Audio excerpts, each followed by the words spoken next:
Graça e paz, amados, bem-vindo ao nosso encontro semanal. O título da lição de hoje é Os Cônjuges e a Vida Financeira. O texto bíblico está no livro de Salmos, Salmo 112, e diz assim: Louvai ao Senhor, bem-aventurado o homem que teme ao Senhor, que em seus mandamentos tem grande prazer.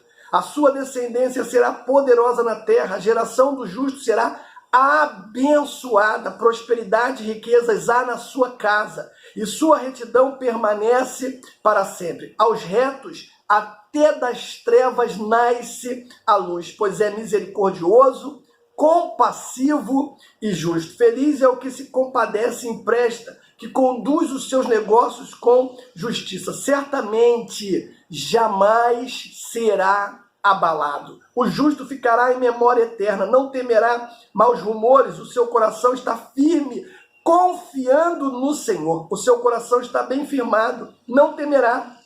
No fim, verá cumprido o seu desejo sobre os seus inimigos. É generoso, dá aos pobres, a sua retidão permanece para sempre. A sua força se exaltará em honra.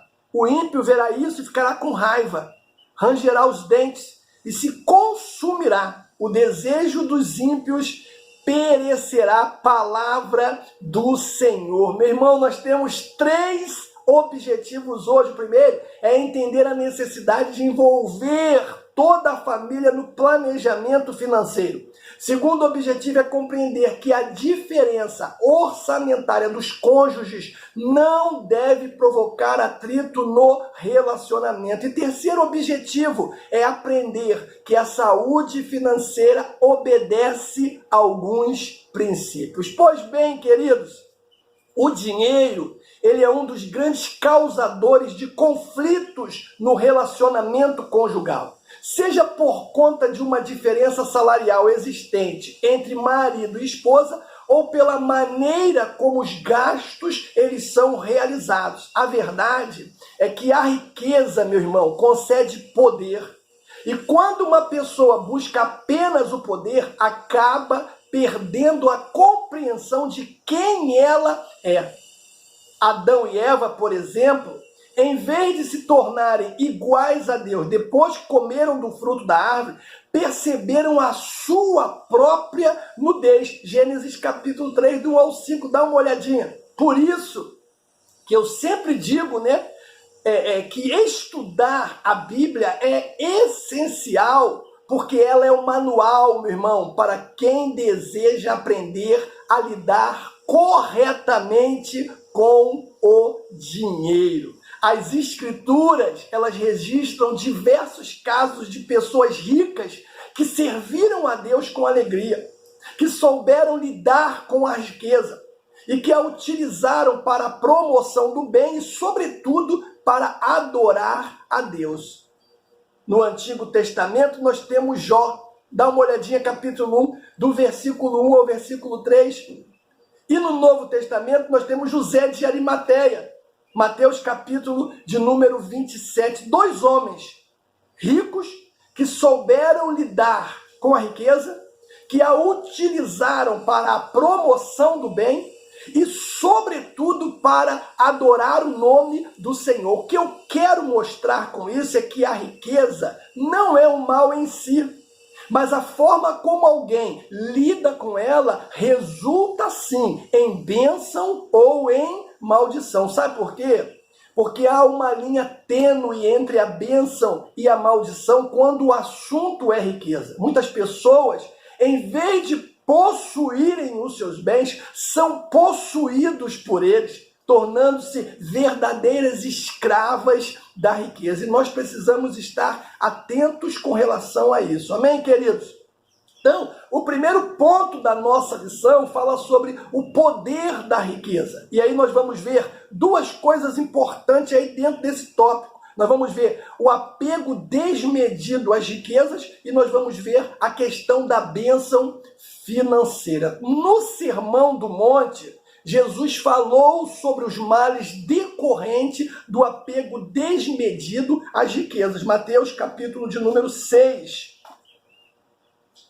A partir do versículo 19, ele começa assim, Não ajunteis tesouro na terra, onde a traça e a ferrugem destrói, onde os ladrões arrombam e roubam. Ajuntai, porém, tesouro no céu, onde nem a traça nem a ferrugem destrói, onde os ladrões não arrombam e nem roubam. Olha aí Jesus falando. Ou seja, ele está aqui ensinando que os homens não devem ajuntar tesouros na terra. Sabe por quê? Porque são bens transitórios, são bens instáveis. E por mais grandioso e poderoso que seja o seu patrimônio, com certeza sofrerá um dia o desgaste do tempo. Ficará velho, precisará de reforma ou até mesmo vai deixar de existir.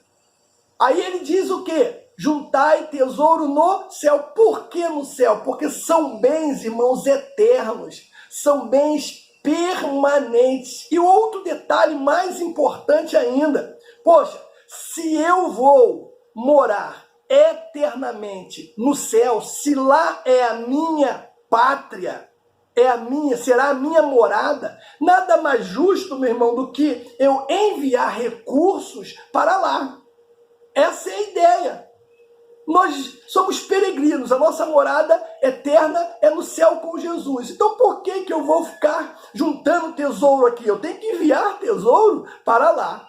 Isso é fantástico. Aí Jesus também, ele pregou que não se deve servir a dois senhores, a Deus e Mamão. A verdade, queridos, é a seguinte: pela explicação dada por Jesus, aqui nesse capítulo, com os cuidados exagerados com a vida, no que diz respeito a comer, a beber e a vestir, a ansiedade profunda e as preocupações acentuadas em relação ao futuro são devidos à fé depositadas em um Deus instável, tirano e opressor chamado Mamon, o Deus dinheiro. Ou seja, aquele que se deixa dominar pela tirania da riqueza sofrerá as terríveis doenças da alma e será incapaz de descansar em Deus. Em um Deus, detalhe, que cuida das aves, dos lírios e das flores do campo. Aí o apóstolo Paulo, em sintonia, ou seja, alinhado com os ensinamentos de Jesus, ele disse que a avareza é idolatria, Colossenses capítulo 3. Ou seja, o avarento, meu irmão, ele é ávido por dinheiro, ele é capaz de dar a sua vida na obtenção de bens materiais. Se alguém, porém, coloca Deus e o seu reino em primeiro lugar, esse com certeza vai desfrutar do seu favor e vai libertar-se de si mesmo, como diz Mateus capítulo 6:33. Buscai, pois, em primeiro lugar o seu reino, a sua justiça, e todas as coisas vos serão o quê? Acrescentadas. Cara, isso é maravilhoso. Aí nós temos também a questão da bênção financeira. E é interessante observar que no reino de Deus, a lógica da prosperidade não está no acúmulo de riqueza, mas no ato de compartilhar, meu irmão. Citando o mestre, Paulo disse o quê? É necessário auxiliar os enfermos e recordar as palavras do Senhor Jesus que disse: mas bem-aventurada coisa é dar do que receber. Portanto, meu irmão, ninguém deve ser dominado pelo dinheiro e nem viver em busca dele. O desprendimento, escute isso, o desprendimento é o que ajudará o casal a cuidar de todas as questões financeiras que surgirem no dia a dia. Aí nós temos o segundo tópico da nossa lição, que fala sobre o dinheiro usado com sabedoria. E aí nós temos dois pontos importantes, que é estabelecer prioridades e administrar os recursos financeiros. Meu irmão, é possível e desejável fazer bom uso dos recursos materiais. O que o salmista disse no Salmo 115? Os céus são os céus do Senhor, mas a terra deu-a ele aos filhos dos homens. A terra é nossa. Então, nós temos que conquistar as riquezas dessa terra.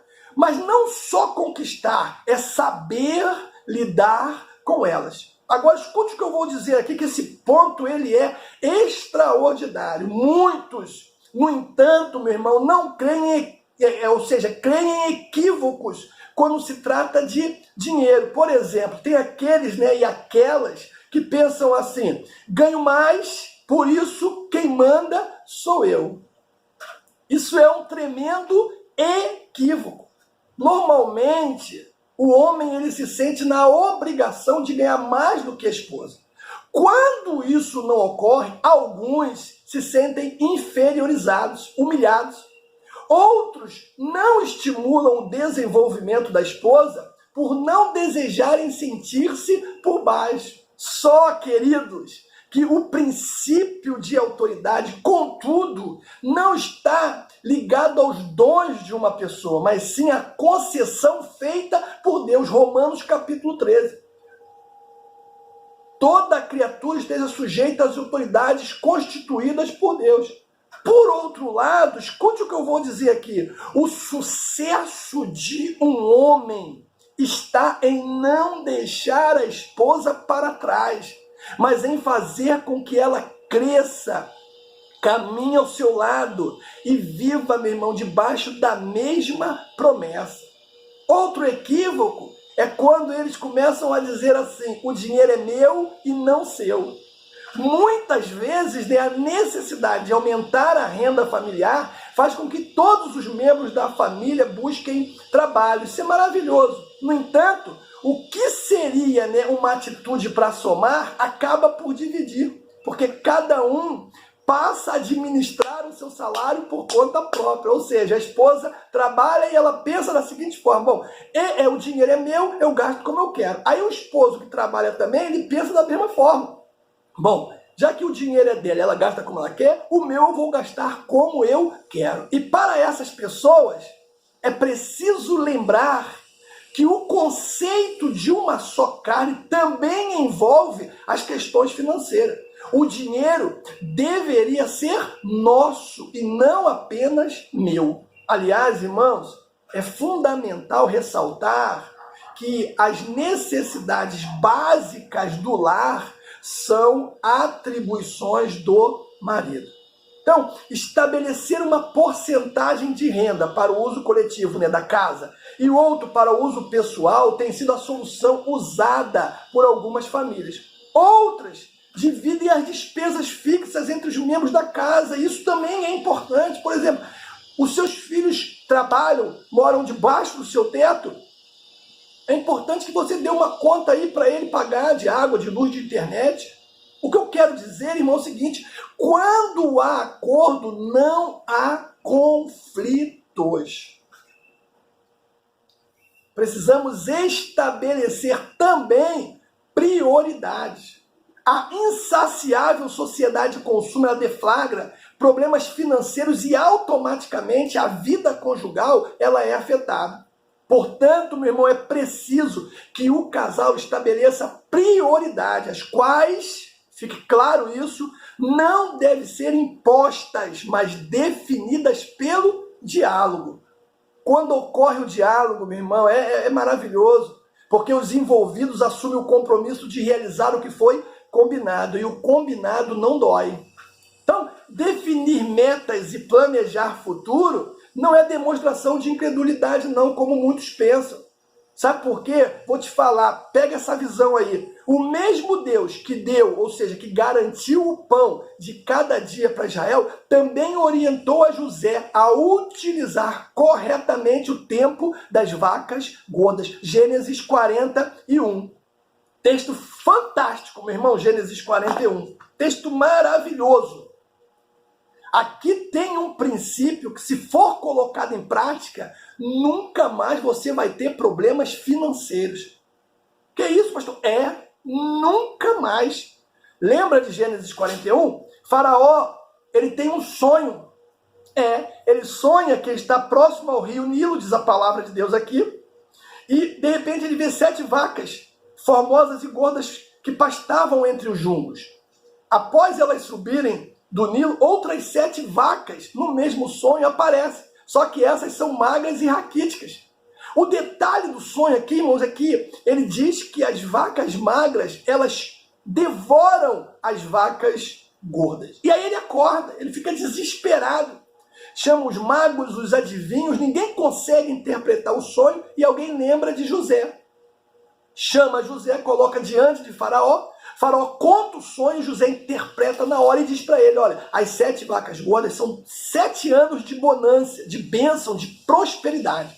Mas no fim desses 7 anos, vai começar os 7 anos de vacas magras, de luta, de dificuldade, de escassez. Mas eu tenho a solução, José disse para Faraó. E é nessa solução aqui, irmãos, que está o segredo para você viver bem financeiramente. Olha o que ele diz, versículo 34. Faça isto, Faraó. Nomeie administradores sobre a terra que tomem a 5ª parte dos produtos da terra do Egito nos 7 anos de fatura. Ou seja, tudo que entrasse no Egito, no tempo das vacas gordas, seria retirada a 5ª parte guardada ali. Ele faria um fundo de reserva. Para que isso? Para quando chegasse o tempo das vacas magras, o Egito continuasse normal, vivendo de forma tranquila.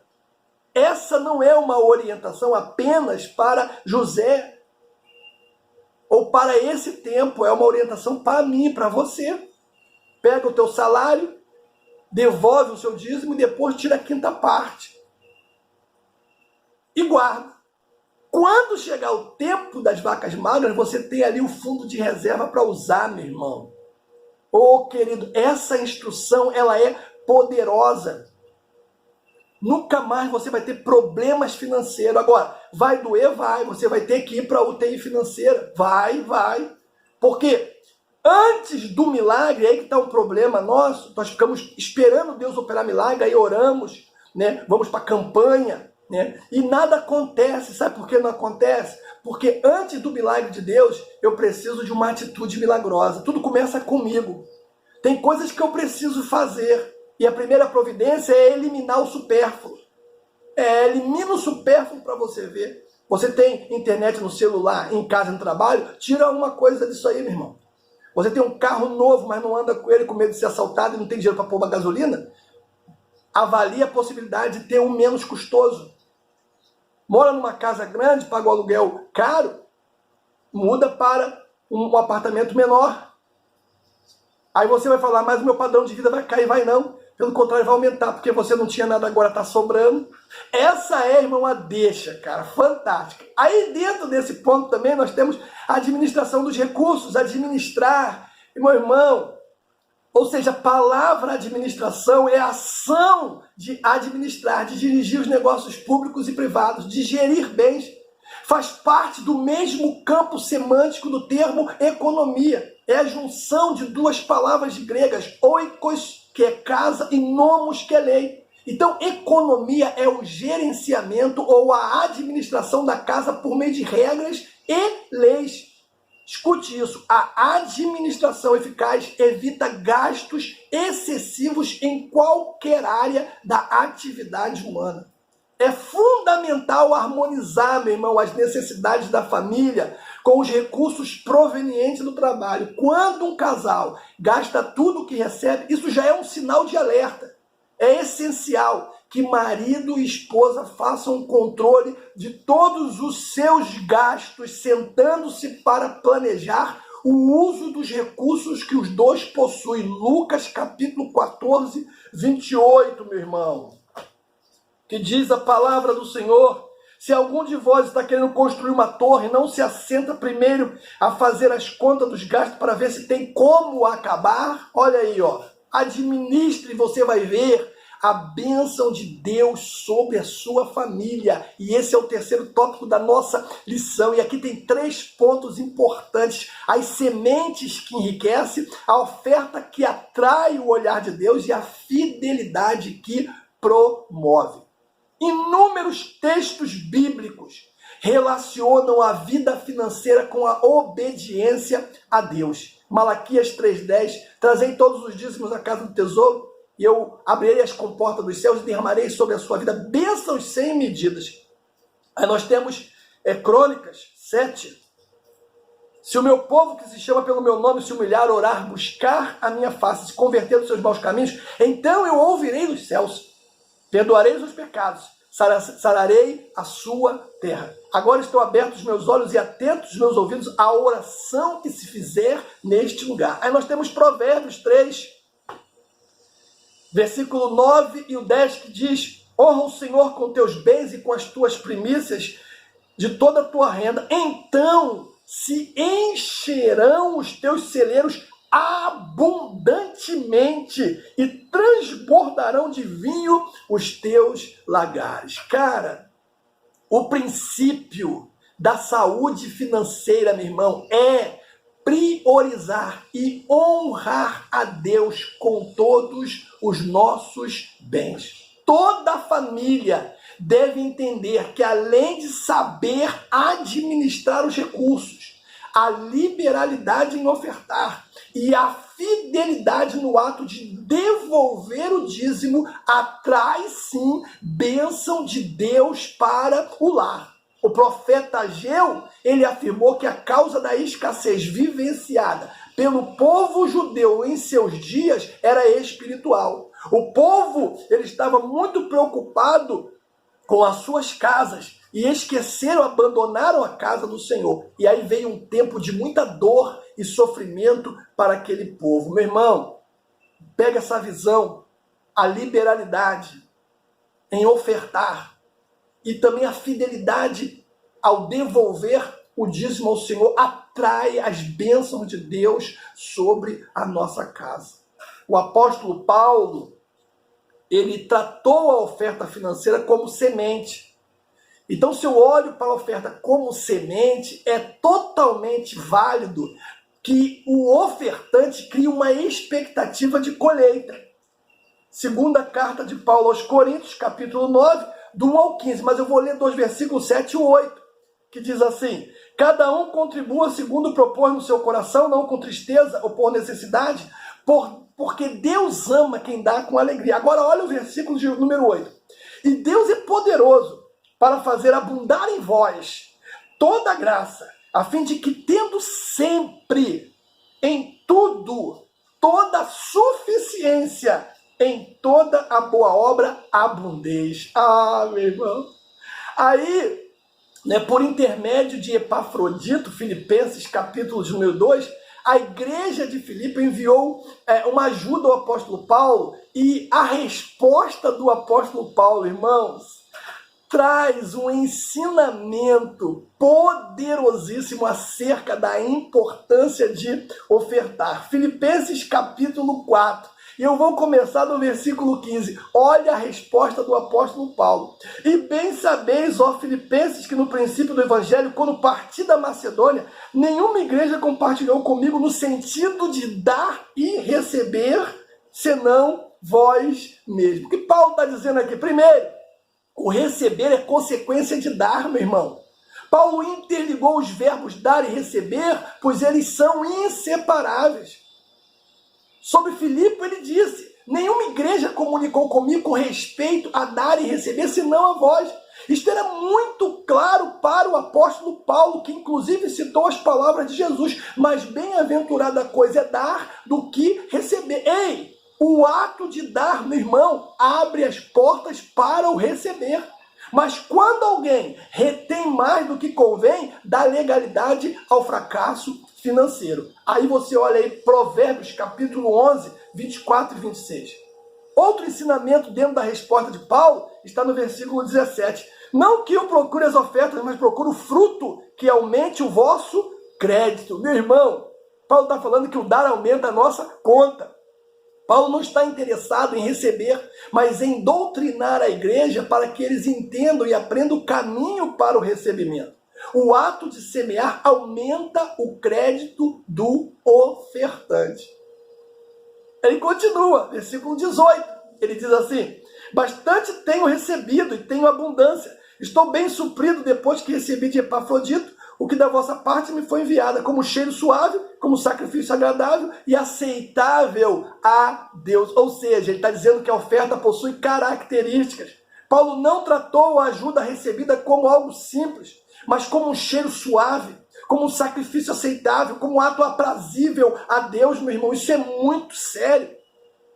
Aí outro ensinamento dentro da resposta de Paulo está no versículo 19, e esse é poderoso. E o meu Deus suprirá todas as vossas necessidades segundo a sua gloriosa riqueza em Cristo Jesus. Ou seja, o ofertante, ele é recompensado por Deus. O texto afirma, meu irmão, que a recompensa é conforme a riqueza de Deus e não conforme o valor da oferta. Ou seja, quando aprendemos o valor do dar, Deus nos recompensa conforme a sua riqueza. Sabe por quê?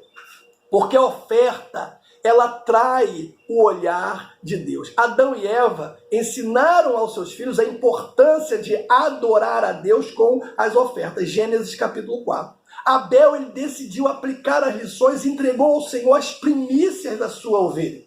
Tal ato revelou que em seu coração Abel amava profundamente a Deus e que, por isso, entregou o seu melhor. No entanto, em um ato de incredulidade, Caim desdenhou de Deus e, por isso, deu qualquer coisa. No contexto aí, meu irmão, da passagem de Gênesis capítulo 4, a expressão do fruto da terra, uma oferta ao Senhor, aponta para um ato indefinido e sem valor espiritual para Deus.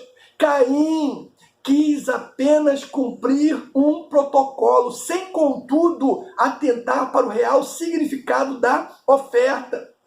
E a sua atitude teve o resultado. Diz a palavra que Deus atentou, meu irmão, para Abel e a sua oferta, e não atentou para Caim e a sua oferta. O texto bíblico, é claro, não revela como foi o atentar de Deus, mas provavelmente, meu irmão, foi algo material. Porque Caim percebeu a ação favorável de Deus em relação a Abel e ficou enfurecido, transtornado. Ou seja, não adianta, portanto, irmãos, somente trabalhar para aumentar a sua renda familiar. É necessário, principalmente, que a família honre a Deus com suas fazendas, porque a Bíblia diz que se o Senhor não edificar a casa, inútil vos será levantar de madrugada, repousar à tarde, comer o pão de dores. E sempre lembrando que o que promove é a fidelidade, meu irmão. Quando o cristão entrega o seu dízimo e a sua oferta, ele está reconhecendo sim que Deus é o Senhor da sua vida. E em seu ato de amor, Deus permitiu que nós ficássemos com 90% para administrar. E desse a ele apenas o quê? 10%. Meu irmão, meu amado, quando alguém é fiel nos dízimos, o Senhor o promove a patamares maiores mediante o recebimento de bênçãos indescritíveis. Vou ler para você.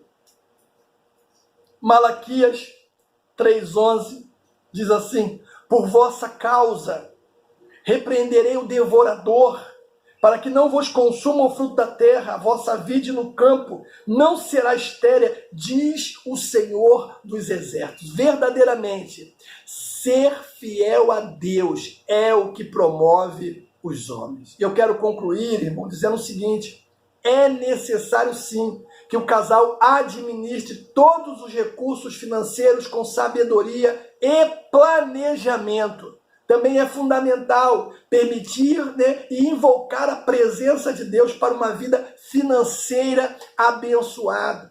A fidelidade e a liberalidade, meu irmão, são os elementos fundamentais para os planos de quem deseja ter um lar bem-sucedido financeiramente.